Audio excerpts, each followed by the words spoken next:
Let's talk about how to shift perceptions. So, you may be facing some challenges when you're addressing prospective families as they share their general perceptions of a private education.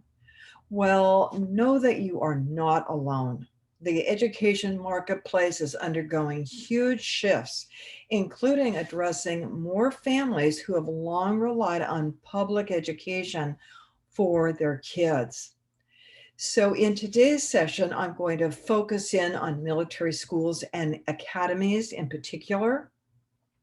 But for your purposes, if you want to review the full line of information and common responses, this is available at apertureadvisory.com in my blog section. So, how should we begin to address some of these misunderstandings in the Office of Admission and Marketing?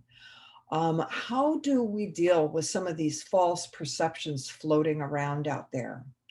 Well, I want to first encourage you to really document the common responses, the common questions people are asking, so that you can begin as a team to really articulate well how your school addresses this kind of misinformation in many cases.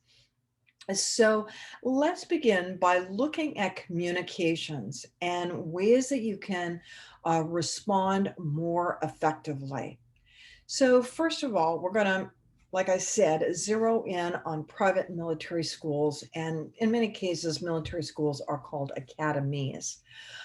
So, first of all, one of the common things I would often hear, military schools, aren't they for military families only? Well, to that I would reply, that is a common misunderstanding. But believe me, military schools are really not restricted to service members or veterans. In fact, let me share our parent professions and background facts with you. So, this is where data can serve you well. And if you're speaking with a family, for instance, that happens to be a business person, an entrepreneur, then you could cite a statistic that aligns with entrepreneurship. Or perhaps you are speaking with a family that is, aligned with being attorneys or legal services.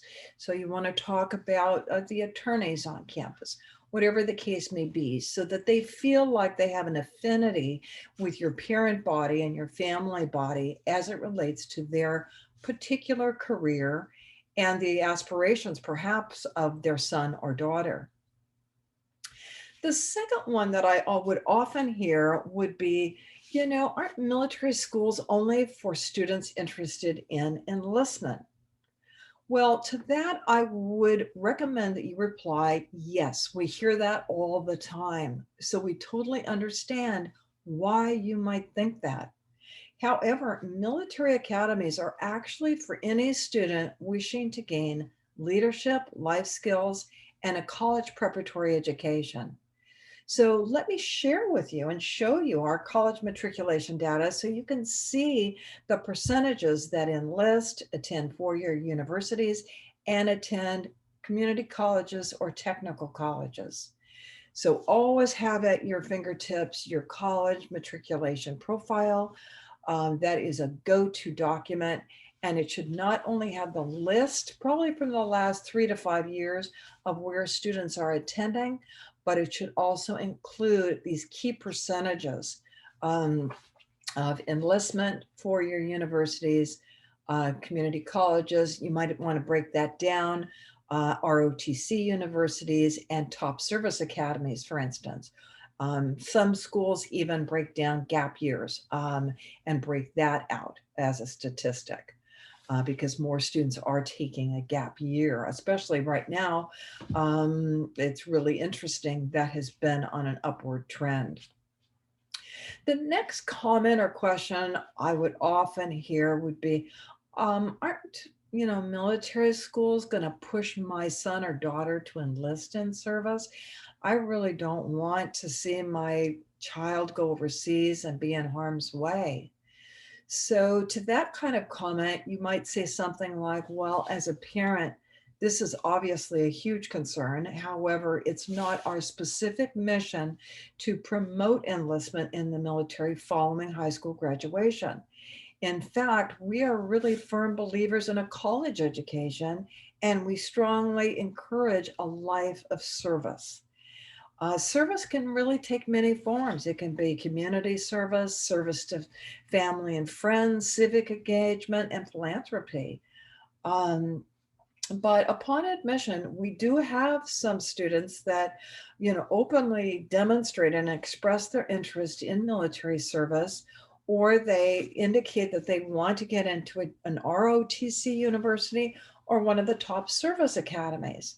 And of course, we support these students wholeheartedly with their aspirations, and we're well equipped to help them address the application process.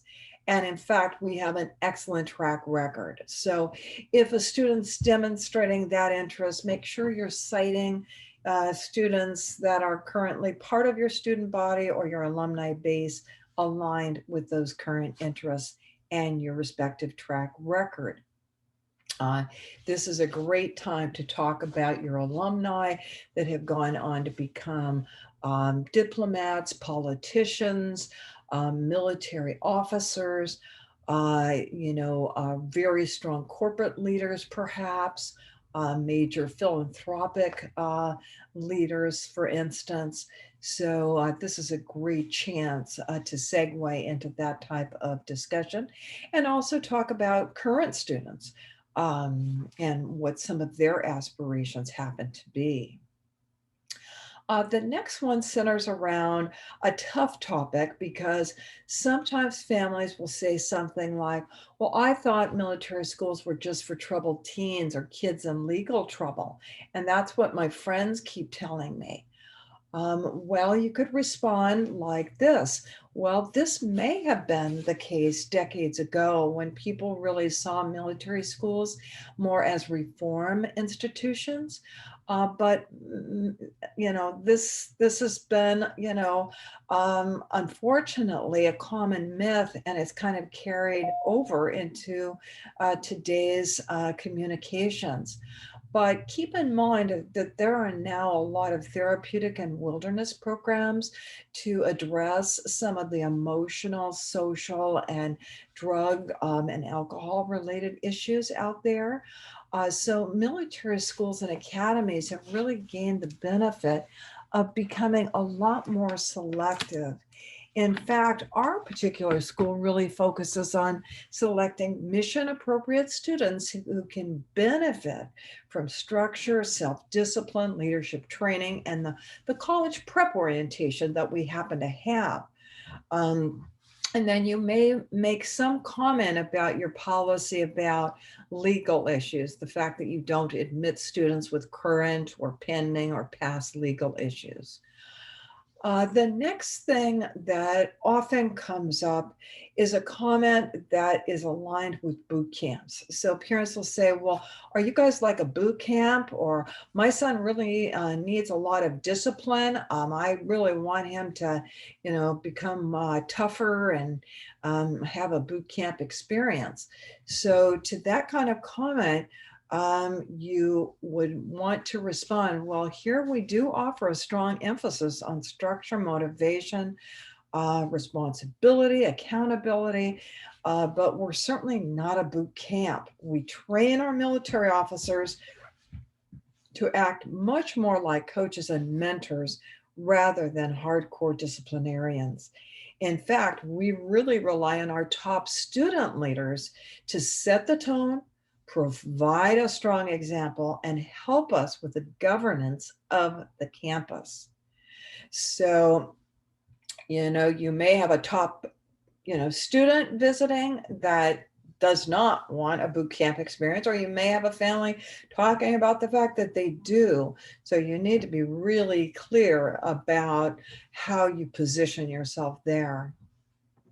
The next comment is often about financial support. So sometimes people will say, I really thought that military schools were subsidized by the military, or aren't they free? Well, you could respond something along these lines. Only charter schools and private only charter schools and public schools are free from tuition, but private military schools are typically nonprofits and rely on tuition income to cover 80 to 90% of their expenses. We are not affiliated with any governmental or military agencies to subsidize our costs. However, we make every effort to assist families through our robust financial assistance and resource programs. And then that would be a good transition to really go into your financial aid programs or talk about how you're going to discuss that when you get back to the office during the parent consultation, for instance. I find that it's always wise to keep students out of that kind of financial assistance type of discussion, although they should be aware that this is a huge investment for their parents. The next comment or question tends to center around deficient grades or bad citizenship records. Sometimes parents think that they're going to send their child to a military school and that they're going to get this huge amount of financial aid when maybe they have deficient grades or maybe their son or daughter has a poor citizenship record. So to that, I would say, we wish we could say this is the case, but our highest priority must be for returning students in the highest caliber of newly admitted students. In some cases, we ask families to reapply for assistance after the student has improved his or her grades or citizenship, but typically the financial aid packages are more limited at the start. So depending on what your financial aid policies are, I would definitely prioritize your returning families at the top. Your second level is your highest caliber newly admitted students. And then, if you have a remaining budget, you might apply a minimal amount to students that are, admitted, but are in the higher risk category, or maybe even on some type of an academic or citizen probation with your institution. The last comment I'm going to cover is military schools can be places where hazing, harassment, or bullying takes place. And this is true of all private schools. So I encourage you to look at some of the comments that I addressed just for private schools in general as well. But I would state something like, we understand your concerns. As you know, no school, public or private, is immune to these types of issues, but our school is far more vigilant than most independent schools. In fact, please let me share our dismissal track record for these types of offenses. Our commandants, training protocols and philosophy, and our educational counseling programs that address and help prevent these kinds of issues. So keep in mind, these are very rough suggestions and recommendations. I strongly recommend, before you document these on any of your marketing platforms, that you review them with your executive office, senior level administrators, and or your legal counsel. Make sure that you're speaking to your school policies and procedures.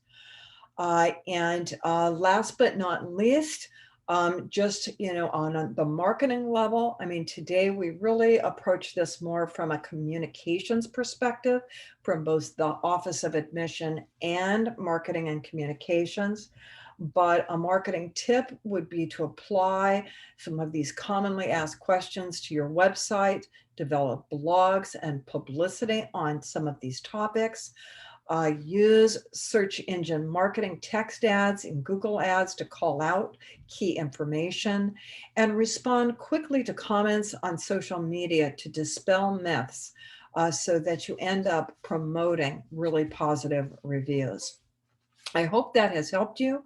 Once again, please feel free to reach out and refer to the blog at apertureadvisory.com if you'd like a copy of this or to review it in more depth, and also to review the other information. Also, we do offer a complimentary consultation if you'd like to give us a ring and receive any input or information. Thank you so much, and I hope this has been helpful to you.